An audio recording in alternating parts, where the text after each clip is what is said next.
Dadako po tayo sa ating aralin. Bago po natin basahin ang mga talatang ating pag-aaralan, ang version po ng Biblia na ating gagamitin ngayon ay sa Tagalog ay bagong ang Biblia at sa English po ay yung King James Version. Lesson number 58 na po tayo dito sa ating patuloy na pag-aaral ng ang Ebanghelyo ayon kay Apostol Juan. Ngayon po ay chapter 20 ang ating pag-aaralan, Juan Kapitulo 20 ang ating pong pag-aaralan ngayon. Ang paraan po ng ating pag-aaral sa kabanatang ito o sa kapitulong ito, may 4 na punto tayong tatalakayin. At nawa, bawat bahagi po ay makatulong sa atin na mabigyan tayo ng mga aral na ating panghahawakan naman sa ating pagsampalataya sa Panginoong Hesus. So, ang unang punto po, ang pagkabuhay na muli ni Hesus. At dito sa mga talatang ating babasahin, sa simula po ng chapter 20, makikita natin yung ebidensya at patotoo ni Apostol Juan sa pagkabuhay muli ni Hesus. Mahalaga po ito yung paniwalaan natin na si Hesus ay buhay, na si Hesus ay nabuhay maguli. Dahil kung hindi muling binuhay ang Panginoong Hesus, sabi ni Apostle Paul, nananatili pa rin tayo sa kasalanan at itong ating pananampalataya ay walang kabuluhan. Kaya kailangan natin itong paniwalaan. Magpapaulit-ulit ako, mapapansin ninyo, yung patungkol sa katotohanan dapat nating paniwalaan na si Hesus ay buhay, na si Hesus ay nabuhay muli. Dahil itong muling pagkabuhay ni Hesus mula sa mga patay ay yun yung katiyakan natin na merong kahatulan ng sanlibutan. Ibig sabihin, merong araw ng paghuhukom sa sanlibutan. Itinakda ng Diyos ang paghuhukom at itong pagkabuhay muli ng Panginoong Hesus ang katunayan na someday magkakaroon ng araw ng paghuhukom. At ang pagkabuhay muli ng Panginoong Hesus ang pinatutotohanan ni Apostol Juan sa bahaging ito ng kanyang sinulat, ng kanyang sulat. So, kung totoo po ang pagkabuhay muli ni Hesus, totoo ang paghuhukom.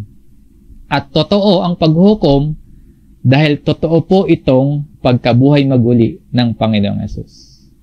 Okay, so simulan po natin ang ating pag-aaral sa verse 1 dito sa chapter 20. Nang unang araw ng sanglinggo ay maagang pumunta sa libingan si Maria Magdalena, samantalang madilim pa at nakitang ang bato ay naalis na sa libingan. First day of the week, ibig sabihin ay araw ng sanlinggo, araw ng linggo. No? When it was dark, nang unang araw ng sanlinggo ay maagang pumunta sa libingan si Maria Magdalena. Ibig sabihin po niyan ay mag-aalas 6 pa lang ng umaga kasi sa kanila po 6 a.m. nagsisimula yung araw. So ganyan yung tagpong sinimulan dito sa sulat ni Apostle John. Ngayon, ito po yung isang ebidensya ng pagkabuhay muli ng Panginoong Hesus. Ano yon? Nakitang ang bato ay naalis na sa libingan, and sit the stone taken away from the sepulchre. Itong batong tinutukoy dito, isang napakalaking bato yan, mabigat na bato na nangangailangan ng maraming malalakas na kalalakihan para maitulak o kaya para maialis yan sa libingan. At nilagyan pa yan ng tatak. Pinabantayan pa sa Roman guard. Akala kasi ng mga Pharisees, no, yung mga leader ng mga Hudyo, na nakawin ng mga alagad yung katawan ni Jesus. At sa tagpong ito, nakita ni Maria Magdalena na naalis yung bato na yon. Nakabukas yung libingan. Siguro sa takot po or kaya sa halo-halong nararamdaman ni Maria Magdalena, ang kasunod na ginawa niya, ito sa verse 2. Kaya tumakbo siya at pumunta kay Simon Pedro at sa alagad na minamahal ni Jesus. At sa kanila'y sinabi, kinuha nila sa libingan ang Panginoon at hindi namin alam kung saan nila siya inilagay. Ang aga-aga, bad news yung hatid ni Maria Magdalena. No? Nag-report siya kay Apostle Peter at itong alagad na minamahal ni Jesus, si Apostle John yan. Sabi ni Maria Magdalena, kinuha nila sa libingan ng Panginoon. Hindi namin alam kung saan nila siya nilagay. So bad news, umagang-umaga. Sa narinig na yan ng mga alagad, nagmadaling pumunta si Pedro at si Juan sa libingan. So verse 3, kaya't umalis si Pedro kasama ang isa pang alagad at pumunta sila sa libingan. Siguro dahil hindi inaasahan ni Maria Magdalena na mabubuhay muli si Jesus, tapos nakita niya nakabukas nga yung libingan, na i-report niya kina Juan at Pedro na may kumuha sa katawan ng Panginoon. Ito namang dalawa, tumakbo para puntahan yung libingan. Silang dalawa'y tumakbong magkasama. Subalit ang isang alagad ay mas matuling tumakbo kaysa kay Pedro at naunang dumating sa libingan. Mas matuling tumakbo si Juan kay Pedro. Sabi nila, dahil daw mas bata si Juan, so mas mabilis kumilos, mas mabilis tumakbo. Kaya naunang dumating si Juan sa libingan. Pero, kahit nauna siya dun sa lugar, hindi agad siya pumasok sa loob, sa verse 5. At siya yumuko upang tingnan ang loob. At nakita niyang nakalatag ang mga telang lino. Subalit, hindi siya pumasok sa loob. So, nauna siyang dumating, pero hindi siya pumasok. John stooped and looked in. Tumingin lang siya. Nakita niya yung mga tela nakalatag. Tapos ito na, dumating na si Apostle Peter. Dumating naman si Simon Pedro na sumusunod sa kanya. Pumasok siya sa libingan at nakita niyang nakalatag ang mga telang lino. Unang pumasok si Pedro. Pero ganun din yung nakita niya eh. Yung nasilip, yung nakita ni Apostle diyan. Nakalatag yung mga tela, wala ang katawan ni Jesus. So bukod po sa nakabukas na libingan, itong nakalatag na tela ang isa pang ebidensya ng muling pagkabuhay ni Jesus. Yung nakita ni Pedro na nakalatag na tela ay nakatulong po para mas may paliwanag na si Jesus ay muling nabuhay at hindi ninakaw yung kanyang katawan. At ang implikasyon dito, para bang tumagos si Jesus sa telang ipinambalot sa kanyang katawan. Hindi katulad ni Lazarus, no? Nung ibangon siya sa mga patay, nakabalot pa rin sa telang panlibing yung katawan, yung kamay, yung paa at muka ni Lazarus. Dito, dahil nakita ni Pedro na nakalatag yung telang lino, ipinapahiwatig po na tumagos ang Panginoong Jesus. Para bang yung lobo na siningawan ng hangin. Ganon, no? Tapos, kung ano yung naging itsura doon ng tela na yon na dating nakabalumbo, nakabalot, ganon na, nakalatag na yon. At ito pa yung nakita ni Pedro sa verse 7. At ang damit na inilagay sa kanyang ulo ay hindi kasamang nakalatag ng mga telang lino, kundi bukod na nakatiklop sa isang tabi.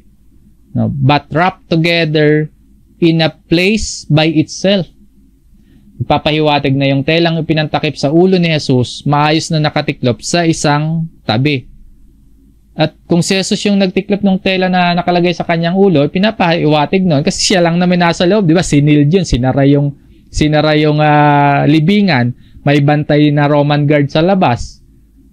Tapos, nang nakita nila dito, nakatiklop sa isang tabi yung tela na inilagay sa kanyang ulo. So kung si Jesus yung nagtiklop nung nakalagay na tela na yon sa kanyang ulo, pinapahiwatig nito na sa paraan ng pagkabuhay muli ni Jesus, hindi siya nag-struggle. No, relax lang. Imagine mo, alba tayo, kung natutulog tayo, tapos pagising natin, nakabalot yung katawan natin ng tela, baka nagpupumiglas nga na lang tayo bigla, di ba? Mag-struggle tayo kasi bakit kung pagising natin, bakit balot tayo ng tela? Nagpapahiwatig din po ito na yung ganitong nakita ni Pedro ay patotoo na hindi nga ninakaw ng yung katawan ng Panginoon. Kasi wala namang magnanakaw na nanakawin niya yung bangkay tapos iiwanan pa niyang maayos yung mga ipinambalot dun sa katawan. So, ano yun, no? Nakatiklop, nakalatag ng yung mga telang lino pag papahiwatig na hindi nag-struggle ang Panginoong Jesus at hindi ninakaw yung kanyang katawan. So, ang eyewitness sa tagpong ito, bukod kay Pedro, ay itong si Apostle John. Yung nauna, kaya lang hindi siya pumasok sa libingan. Ngayon, dito sa verse 8, sabi po dito, pumasok din ang alagad na unang dumating sa libingan at kanyang nakita at siya'y naniwala. So, ano yung nakita nilang dalawa? Nakita nila na yung telang lino na ipinambalot sa katawan ni Jesus nakalatag at nakatiklop sa maayos na paraan yung pinambalot sa ulo. At ang sabi dito sa pagpasok ni Apostle John, kanyang nakita at siya'y naniwala. Ano kaya yung pinaniwalaan dito ni Juan? Maaari pong naniwala si Juan na una, hindi ninakaw yung katawan ni Jesus na tulad ng parabang yung pagkaka-report sa kanila ni Maria Magdalena. No? So maaring naniniwala si Apostol John na nabuhay na muli ang Panginoong Jesus. Bagamat hindi pa lubos yung paniniwala niya dahil sabi po dito sa sumunod na talata, sapagkat hindi pa nila nauunawaan ang kasulatan na kailangang siya'y bumangon mula sa mga patay. So may change of belief na si Juan na nabuhay muli si Jesus. Hindi ninakaw yung katawan ng Panginoong Jesus. Pero hindi pa lubos yung kanyang paniniwala. Ayon po dito, hindi pa ganun kalalim yung pagkakaunawa ni Juan sa mga propesiya sa Old Testament patungkol sa muling pagkabuhay ng Mesaya o ng Kristo. Pero sapat ang nasaksihan nila, nakaalis ang bato, wala ang katawan ni Jesus, nakalatag ng maayos yung mga telang lino. Sapat yon na ebidensya na si Jesus ay nabuhay maguli. Sa kasunod po na verse, at ang mga alagad ay bumalik na sa kani-kanilang mga tahanan. Umuwi na yung sina Pedro, sina Juan. Si Maria Magdalena, sumunod ito kina Peter, di ba tumatakbo si Pedro at si Juan. Si Maria Magdalena na nag-report sa kanila, sumunod pabalik sa libingan. Pag-uwi nitong dalawa, ni Peter at ni John, naiiwan itong si Maria Magdalena. Ito naman po yung ikalawang punto ng ating aralin. Nagpakita si Jesus kay Maria Magdalena. Nang matapos natin makita yung mga ebidensya ng muling pagkabuhay ni Jesus, ang kasunod po, ang Panginoon nagpakita kay Maria Magdalena. Ang isang mensaheng ituturo naman ito sa atin, mula sa kalungkutan tungo sa pagkakaroon ng pag-asa. Tungayan po natin itong bahaging ito ng kwento ni Apostle John dito sa kanyang sulat. Verse 11, ngunit si Maria ay nakatayong umiiyak sa labas ng libingan. Habang umiiyak, siya yumuko at tumingin sa loob ng libingan. Dahil nakita ni Maria Magdalena na bukas yung libingan, wala yung katawan ni Jesus, inaakala niya na may kumuha at hindi niya nga alam kung saan dinala yung katawan, nalulungkot siya. Umiiyak siya. Siguro pakiramdam niya, pinatay na nga ninyo Inilibing naman namin na maayos, tapos ito pa, ninakaw pa niyo yung katawan. Sa ganun pong state of confusion o halo-halong nararamdaman nitong si Maria Magdalena, yumuko siya at tumingin sa loob ng libingan. Ano yung nakita ni Maria Magdalena? At nakita niya ang dalawang anghel na nakaputi, na nakaupo sa hinigaan ng katawan ni Jesus, ang isa sa ulunan at ang isa sa paanan. Ito yung nakita ni Maria Magdalena. Two angels in white nakaupo at sinabi sa kanya ng dalawa, sinabi nila sa kanya, babae, bakit ka umiiyak? Sinabi niya sa kanila, sapagkat kinuha nila ang aking Panginoon at hindi ko alam kung saan nila siya inilagay. Sabi ng anghel, why are you weeping? Or why weepest thou? Hindi nga naman niya makita yung katawan ng Panginoon at inaakala nga niya na may kumuha tapos hindi niya alam kung saan dinala. At sa kasunod po, pagkasabi nito, siya'y lumingon at nakitang nakatayo si Jesus.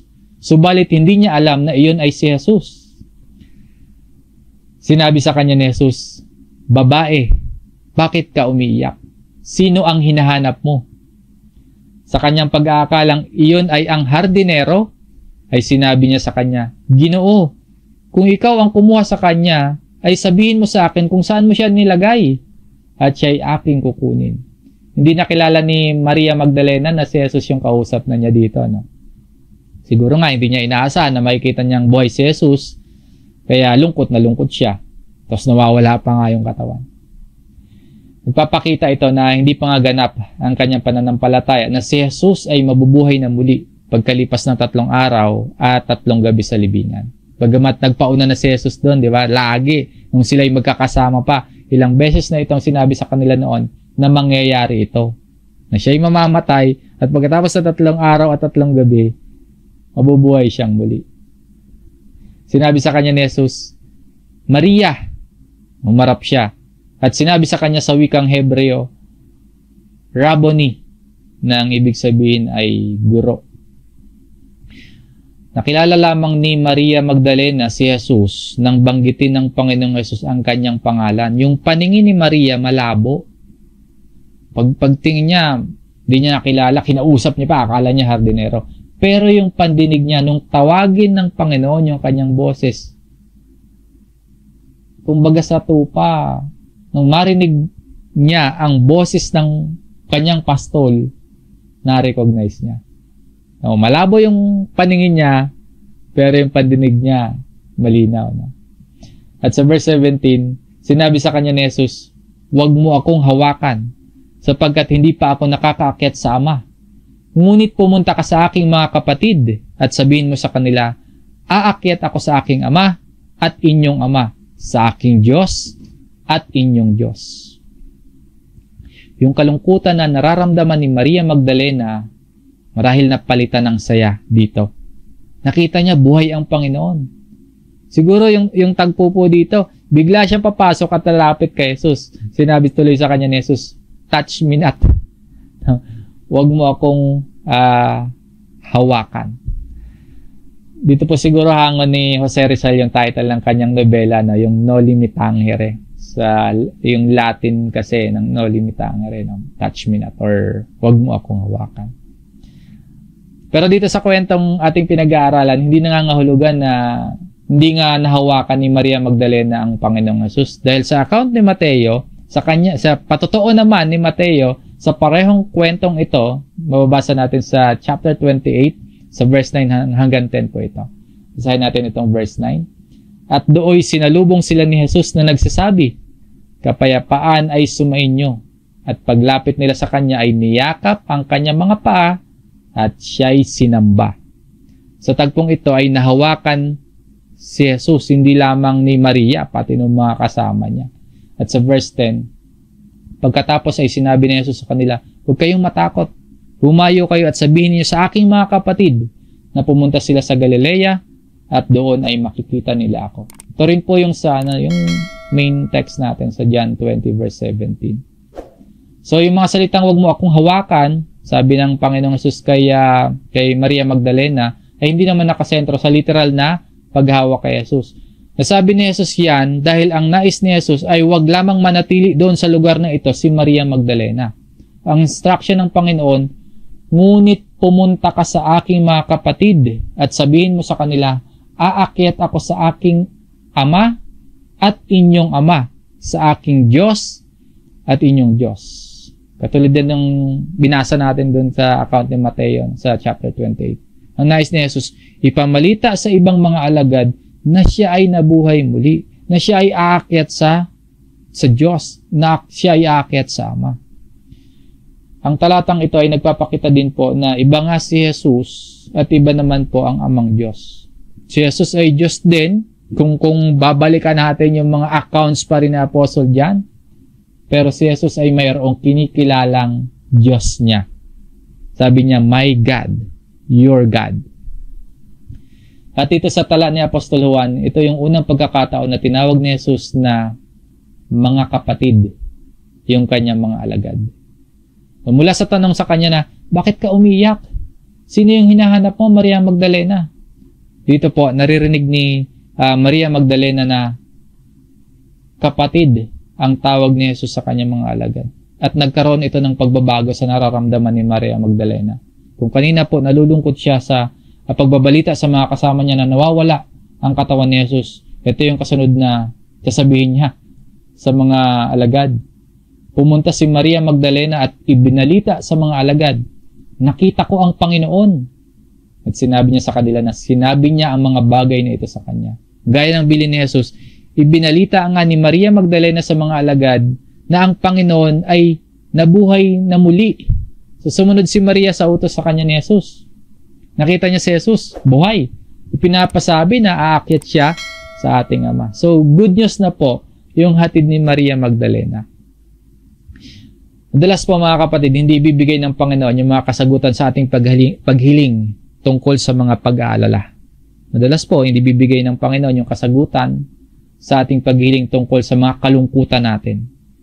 Sa halip po, may ipapagawa siya sa atin na isang bagay na kapag sinunod natin, unti-unti niyang papalitan yung kalungkutan natin ng pag-asa. At ang susunod na bahagi, yung ikatlong punto sa ating aralin, nagpakita si Jesus sa mga disciples. So, after niya magpakita kay Maria Magdalena, nagpakita si Jesus sa mga disipulo.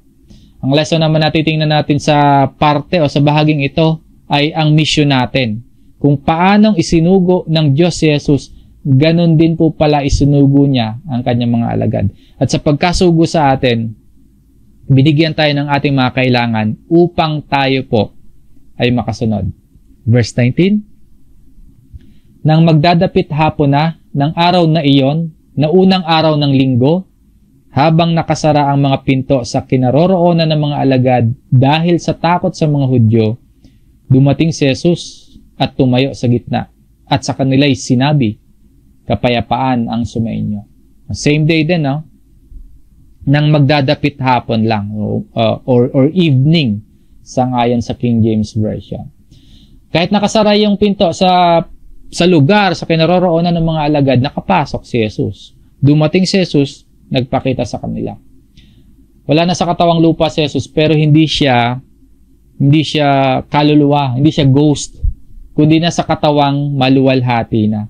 Yung resurrected body ng ating Panginoong Jesus, physical body na may kakayahang tumagos. Kaya marahil yung nakita niya na Pedro na tela, nakalatag lang na maayos. At sa tagpong ito, natatakot daw po yung mga alagad sa mga Hudyo. So, halo-halo na rin siguro yung dahilan ng kanilang pagkatakot. Alam nila, patay na ang Panginoon. Nawawala pa ang katawan. Baka pinagbibintangan pa sila ng mga Hudyo na ninakaw nila yon. Bagamat may nagbalita nga sa kanila na muling nabuhay si Jesus, pero eto, nananaig pa rin yung takot nila sa mga Hudyo. At sa sitwasyon nilang yan, may takot sila, nagkatipon sila, at natatakot sila sa mga Hudyo, nagpakita ang Panginoon at sinabi sa kanila, kapayapaan ang sumainyo. Peace be unto you.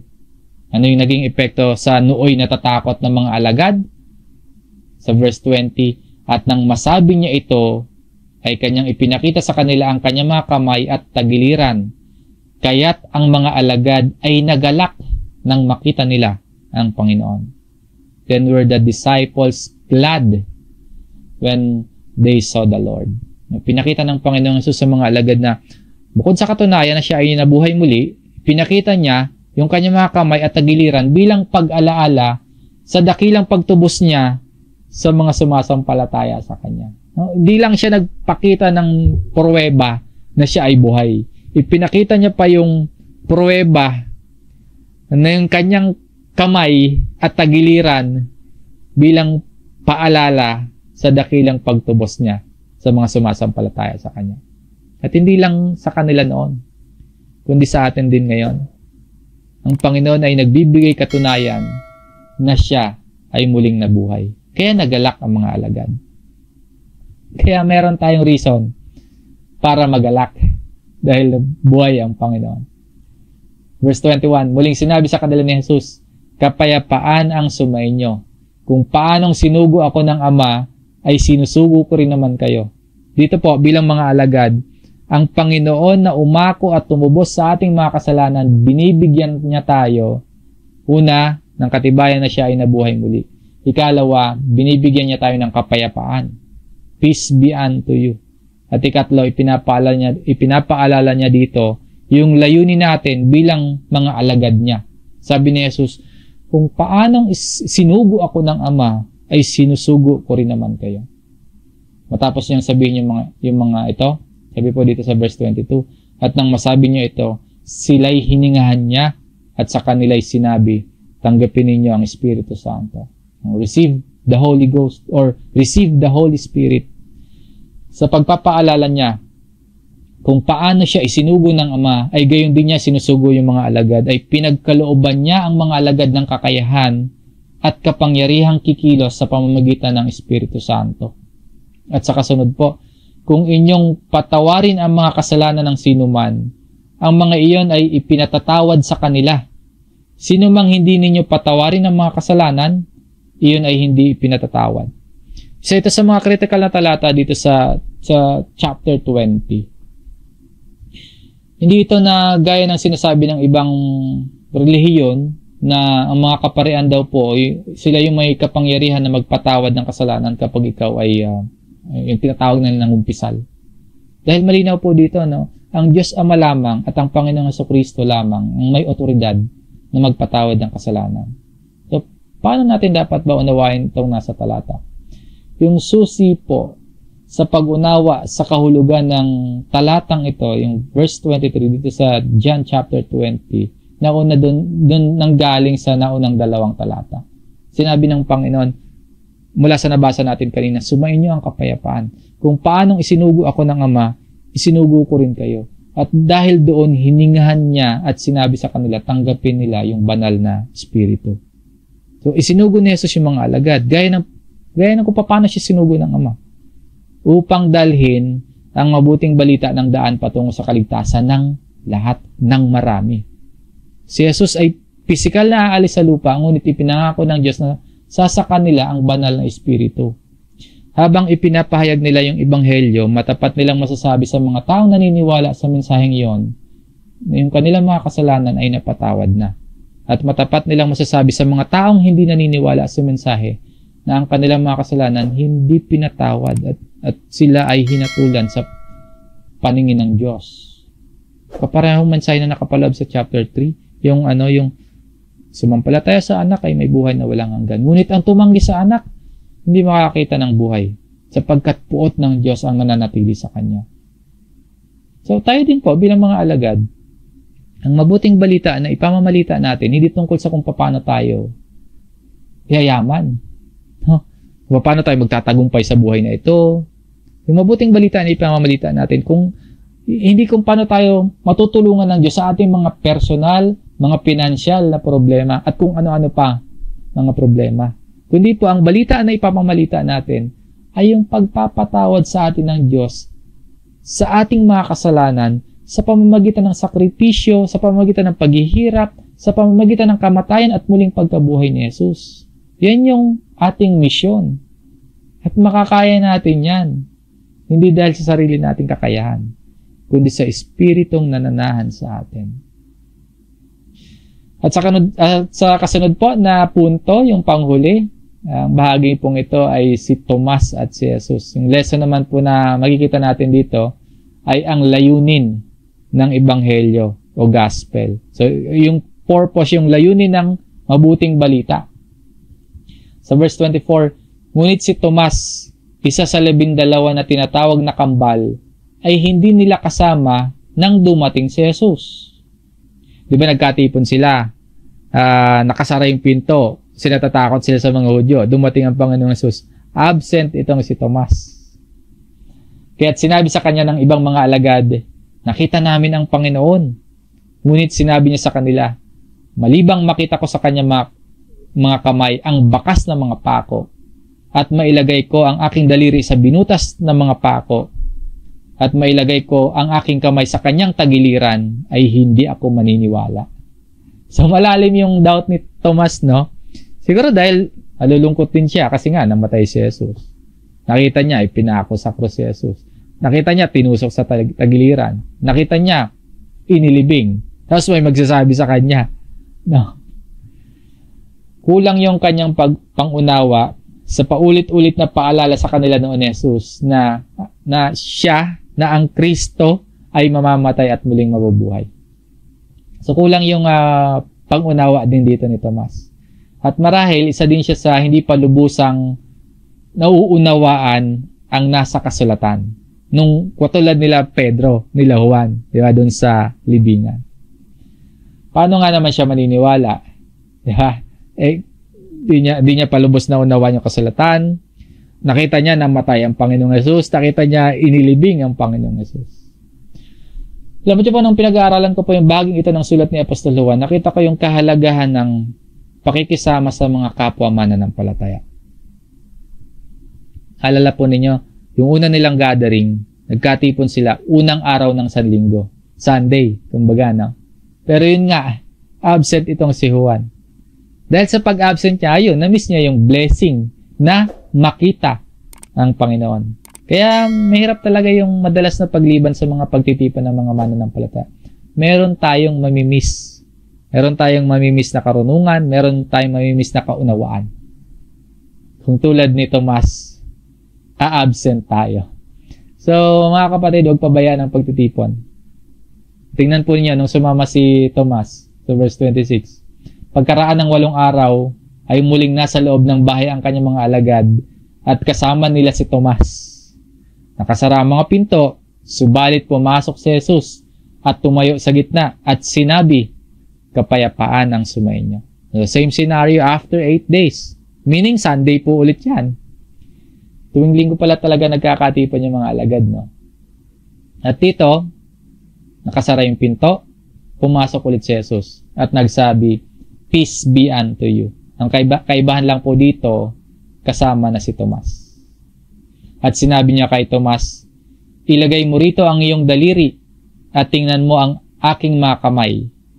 Ilapit mo rito ang iyong kamay at ilagay mo sa aking tagiliran. Huwag kang mag-alinlangan kundi sumampalataya.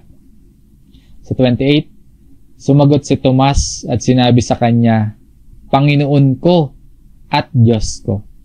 Tinawag ni Tomas si Jesus na Panginoon at Diyos. Ngayon po naniniwala na siya.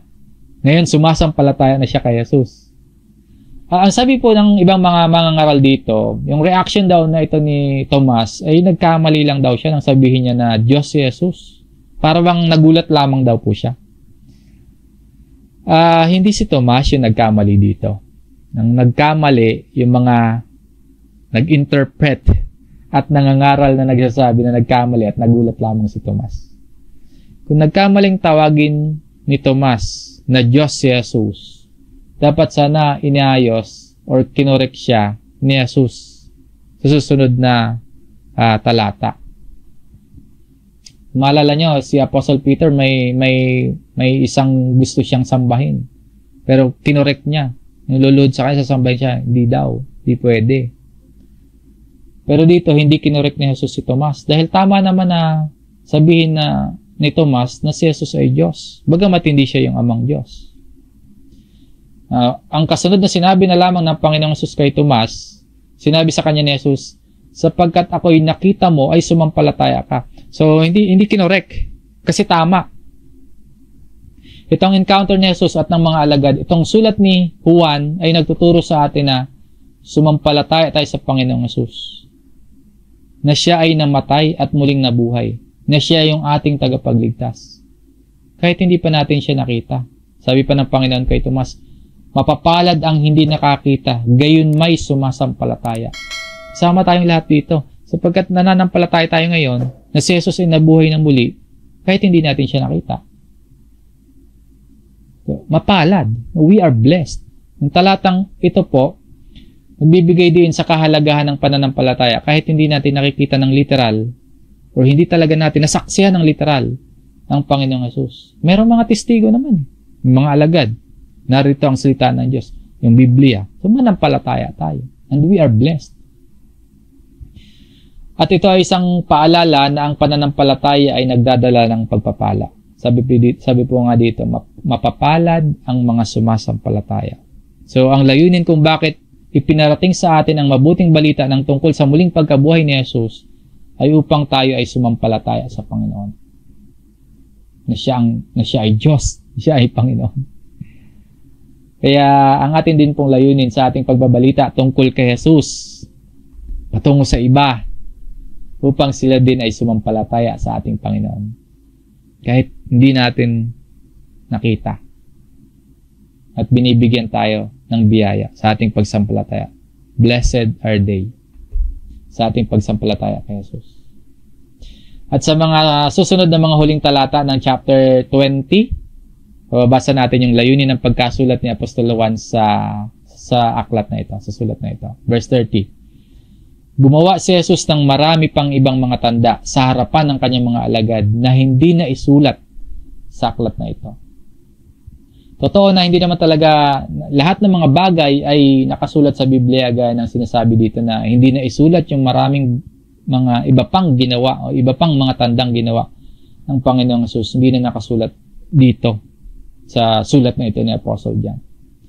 Hindi naman yun magiging dahilan ng mga taong hindi mananampalataya na hindi dapat paniwalaan ng Biblia. Kulang pala yan, hindi naman pala inilagay yung lahat. Hindi yun dahilan, no? Marami nga yung hindi na isulat dyan, pero kung ano yung nakasulat ngayon, sapat na yon. Para yung tayong mga nagbabasa, tayo pong mga makikinig, ang mga tao ay makilala yung daan ng kaligtasan.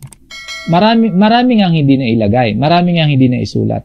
Pero ang mga nakasulat, sapat na yon para tayo ay mananampalataya at makilala ang daan ng kaligtasan. Ang sabi sa sumunod na talata, yung huling verse dito sa chapter 20, ngunit ang mga ito ay isinulat, yung mga nakasulat, upang kayo'y sumampalataya na si Jesus ang Kristo, ang anak ng Diyos, at sa pagsampalataya ay magkaroon kayo ng buhay sa kanyang pangalan. So bilang mga panghuling paalala, baka kasi or maaaring sabihin ninyo na nananampalataya na tayo kay Jesus, nananampalataya ka na siya ang Kristo, na siya ang anak ng Diyos. Hindi na kailangan basahin pa itong aklat na ito, itong sulat na ito. Ang aklat na ito po ay hindi lamang para sa mga taong hindi pa nananampalataya. Baka kasi isipin natin, yan sa mga unbelievers nila para sila manampalataya din. Tayong mga mananampalataya na baka hindi na natin kailangan pang basahin yan. So huwag nating itrato ng ganyan yung sulat na yan. Nakita naman natin na kahit matagal na tayong mga mananampalataya, kahit marami sa atin dito matatagal na mga Kristiyano, napakarami pa rin at matatagal na nag-aaral ng sulat at kabuuang aklat ng Biblia, marami pa rin mga katotohanan yung ating matututunan sa pag-aaral na ito. Katulad ng ginawa nating sermon series dito sa Ebanghelyo ayon kay Juan, na sa patuloy nating pag-aaral, pinapatibay nito ang ating pananampalataya kay Kristo. So, kung tayo po ay tuloy-tuloy na nag-aaral, kahit paulit-ulit na pag-aaral ng mga sulat na ito sa Biblia, hindi tayo basta maililigaw ng mga ang tawag ng Bible, bulaang mga tagapagturo. Dito sa ating pag-aaral, inaasahan po tayo na ihahatid tayo nito sa tama at sa biblical na pananampalataya sa ating Panginoong Jesus. Sa pagtatapos ng John chapter 20, nahayag yung kamanghamanghang pagkabuhay muli ni Jesus mula sa mga patay. No, yung relax na pagkabuhay niyang muli. Sa bawat salita at pagkilos niya, naging liwanag ang kanyang pag-ibig at kapangyarihan. Hinihimok tayong manampalataya at sumunod sa kanya. Sapagkat sa kanyang muling pagkabuhay, tayo po ay binigyan ng pag-asa sa kabila ng problema, sa kabila ng kalungkutan natin. Sa kanyang pangako ng buhay na walang hanggan, ipinapaabot sa atin ang pagkakataon na maging bahagi ng kanyang kaharian. Dito po sa John chapter 20, natutunan natin na sa Panginoong Jesus ay may buhay na walang hanggan. At sa Kanya tayo po ay tinawag upang maging mga saksi ng Kanyang pag-ibig at kagalingan. Hindi po kumpleto ang mensahe ng Ebanghelyo kung si Jesus ay hindi nabuhay na muli. Kaya naman sa mga pangangaral ng Ebanghelyo na ginawa ng mga apostol, hindi nawawala yung pangangaral tungkol sa muling pagkabuhay ng Panginoong Jesus.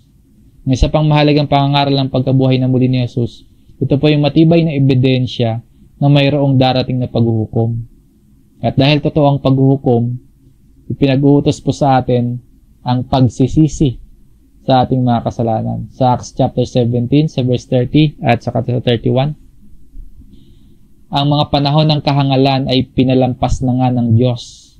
Ngunit ngayon, ipinag-uutos niya sa lahat ng tao, sa lahat ng dako na magsisi. But now commandeth all men everywhere to repent. Bakit ipinag-uutos ng Diyos na magsisi ang lahat ng tao sa lahat ng dako? Sa verse 31 po, sapagkat itinakda niya ang isang araw kung kailan niya hahatulan ang sanlibutan ayon sa katuwiran sa pamamagitan ng lalaking kanyang itinalaga.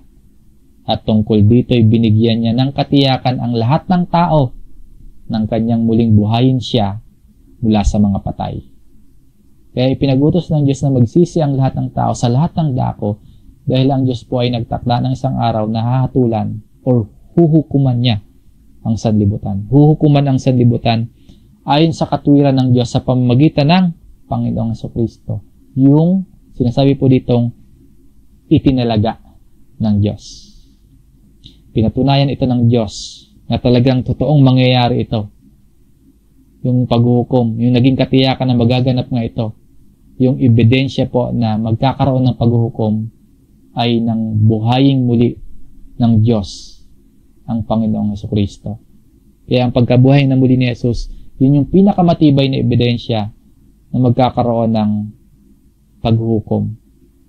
So, napakinggan, natanggap natin, ipapahayag natin ito. Yung pagsisisi at pagsampalataya kay Jesus upang tayo po at ang maraming tao makaiwas sa paghuhukom, kundi magtamo ng kaligtasan, magtamo ng buhay na walang hanggan. Muli po, maging matalinong mga Kristiyano, maging maalam na mga mananampalataya, umasa sa karunungan at umasa sa Espiritong ipinagkaloob sa atin, mamuhay ng may pananampalataya at sundin ang iniwang misyon sa atin ng Panginoon, ang ipamalita sa marami ang ginawa, ang pagkamatay at muling pagkabuhay ni Jesus. Purihin natin ang Panginoon. Maraming salamat sa inyong pakikinig. Sumayin niyo po ang kapayapaan at biyaya ng salita ng Diyos. Tayo po ay manalangin.